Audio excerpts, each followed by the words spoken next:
আসসালামু আলাইকুম বন্ধুরা, কেমন আছেন সবাই? আশা করছি সকলেই ভালো আছেন। তো আমার কাজের বয়সে আমি এই প্রথম কোনো একটা ভিডিও করলাম। জানি না ভিডিওটা কতটুকু ভালো হয়েছে, আশা করি ভুল ত্রুটি ক্ষমা সুন্দর দৃষ্টিতে দেখবেন।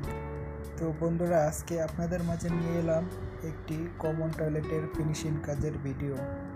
আশা করছি ভিডিওটা শুরু থেকে শেষ পর্যন্ত দেখবেন, অবশ্যই ভালো লাগবে। আর যারা যারা ভিডিওটা দেখবেন অবশ্যই লাইকস এবং সাবস্ক্রাইব এবং কমেন্ট করে জানাবেন আপনাদের মতামত। তো বন্ধুরা, চলেন শুরু করা যাক। তো প্রথমে কলগুলো হিসেব করে নিয়ে থ্রেড টেপ পেঁচিয়ে নিলাম। এরপর বাথরুমে ঢুকে আমাদের যে বল প্লাগগুলো আছে ওগুলা খুলে নিতে হবে। তো বন্ধুরা, একটা প্লাস নিয়েছি, প্লাস নিয়ে বন প্লাগগুলো খুলতেছি একে একে। একটা খুলে ফেলেছি, তো এই যে আরেকটা খুলতেছি, দেখতে থাকুন বন্ধুরা। এটা হলো গরমের আর এটা হলো শাওয়ার। শাওয়ারেরটা এখন খুলে নিচ্ছি।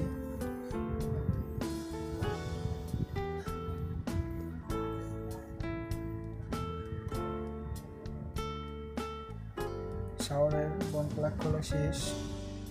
তো আমরা এখন ঠান্ডা যেই লাইনটা আছে ওই লাইনটাতে একটা কল লাগিয়ে নিচ্ছি।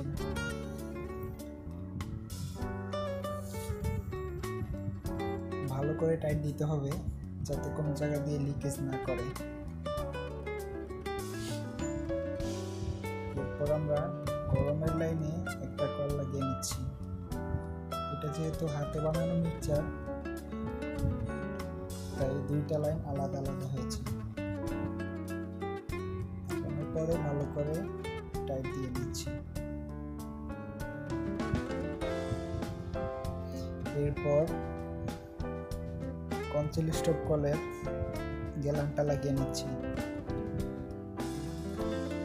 অবশ্যই ভালো করে টাইট দিতে হবে। এরপর আমরা এটাকে বাটি বলে, কনসিল স্টপ কলের বাটিটা লাগিয়ে নিচ্ছি। এরপর যে হেড আছে হেডটাকে লাগিয়ে নিচ্ছি। এরপর একটা নাট আছে, নাটটা লাগিয়ে ভালো করে স্ক্রুড্রাইভার দিয়ে টাইট দিয়ে দিতে হবে। টাইট দিয়ে নিচ্ছি।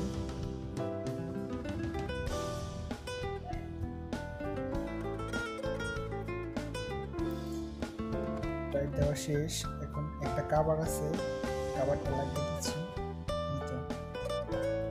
এরপর ওইটা ছিল গরমের, ওইটা ছিল ঠান্ডা পানির, আর এইটা হলো গরম পানির।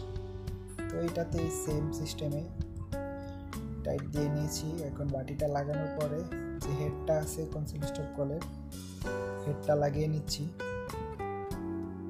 এটাতেও একটা নাট আছে, এটা টাইট দিয়ে নিতে হবে স্ক্রুড্রাইভার দিয়ে। নাটটা ভালো করে টাইট দিয়ে নিচ্ছি।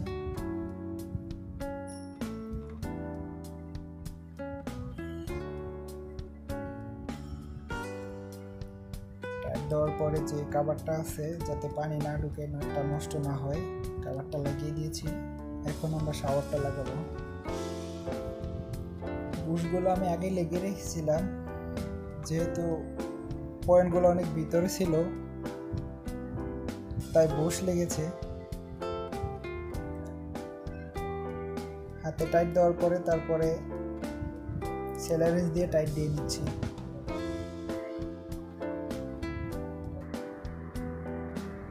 ভালো করে টাইট দিতে হবে।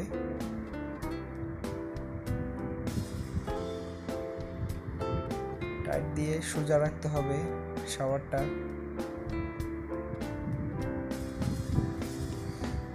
যেহেতু শাওয়ারের বাটি নেই, আমরা বাটি ছাড়া লাগাইছি। পরবর্তীতে ওই জায়গাটা পুটিং করে দেওয়া হবে, হোয়াইট সিমেন্ট যেটা বলে, হোয়াইট সিমেন্ট দিয়ে দেওয়া হবে। এরপর আমরা বদনার যে কলটা আছে ওই কলটাতেও একটা বুশ লাগিয়ে রেখেছিলাম। যেহেতু পয়েন্টগুলো ভিতরে ঢুকে গেছে টাইস করার পরে, তো টাইট দিয়ে নিচ্ছি, ভালো করে টাইট দিয়ে নেব যাতে লিকেজ না করে।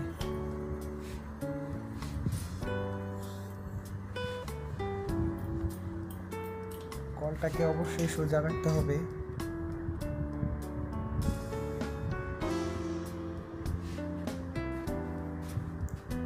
এরপর আমরা একটা অ্যাঙ্গেল স্টপ কল, এটা তো বুশ লাগিয়ে রেখেছি, এখন আমরা অ্যাঙ্গেল স্টপ কলটা লাগিয়ে নেব। হাত দিয়ে টাইট দেওয়ার পরে সেলাই নিচ দিয়ে টাইট দিয়ে দিতে হবে।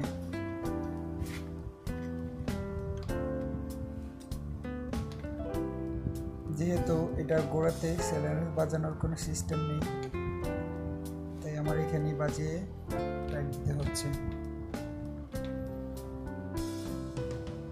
অবশ্যই পরিমাণ মতো টাইট দিবেন। দেখা যায় অনেক সময় টাইট দেওয়ার সময় অ্যাঙ্গেল স্টপ কলগুলা ভেঙে যায়। এরপর আমরা লোডাউনটা বের করে সেট করে নেব।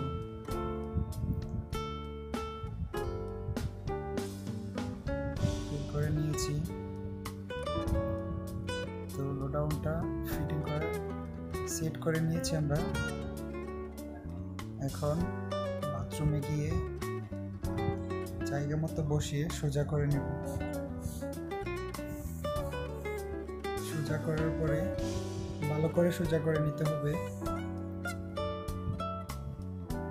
সোজা করে আমরা মার্কার দিয়ে দাগ নিয়ে নেব। এরপর এটা সরিয়ে এটা যে ক্লাম্পটা থাকে ওই ক্লাম্পটা দিয়ে ডিল দিয়ে যে ছিদ্রটা করব ওইটার মাপটা নিয়ে নেব। মাপ নেওয়া শেষ, এখন আমরা ডিল করব। মেশিনটা একটু সমস্যা হয়েছিল, এখন আবার ডিল করতেছি। অবশ্যই সাবধানে ডিল করবেন। দেখা যায় অনেক সময় ভিতরে বালু থাকে না, তো ভাঙে গেলে দোষ পড়ে স্যানিটারি মিস্ত্রিদের। ডিল করা শেষ, এখন রয়্যাল প্লাগ লাগিয়ে নিচ্ছি। রয়্যাল প্লাগ লাগানো শেষ, এখন আমরা লোডাউনের যে ক্লাম্পটা থাকে ওইটা লাগিয়ে নিচ্ছি দুই পাশে দুইটা স্ক্রু দিয়ে। তো স্ক্রুটা টাইট দিয়ে নিব ভালো করে। টাইট দিয়ে ক্লাম্পটা সোজা করে নিতে হবে যে মাপ দিয়েছি মাপ অনুযায়ী।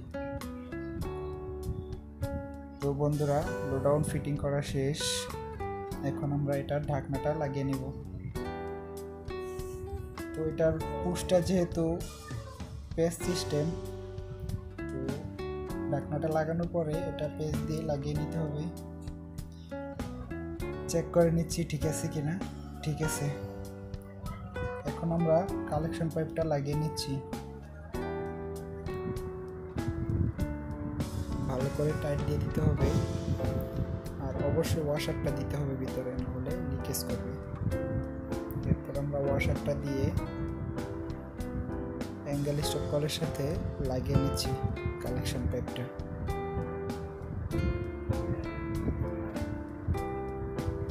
টাইট দিয়ে নিচ্ছি।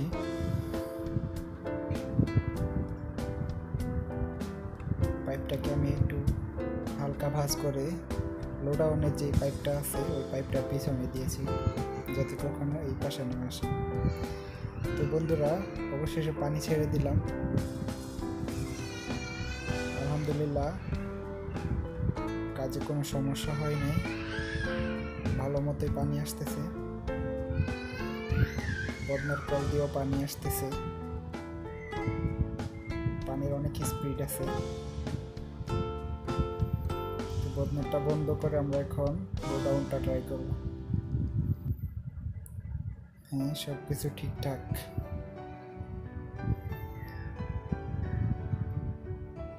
আমরা এখন শাওয়ারটা ছেড়ে দেখব শাওয়ার ঠিক আছে কিনা, কোনো জায়গা দিয়ে লিক করে কিনা। আলহামদুলিল্লাহ সব কিছু ঠিকঠাক। তো বন্ধুরা, আজকে এই পর্যন্তই। সাবস্ক্রাইব করে পাশেই থাকবেন। ধন্যবাদ।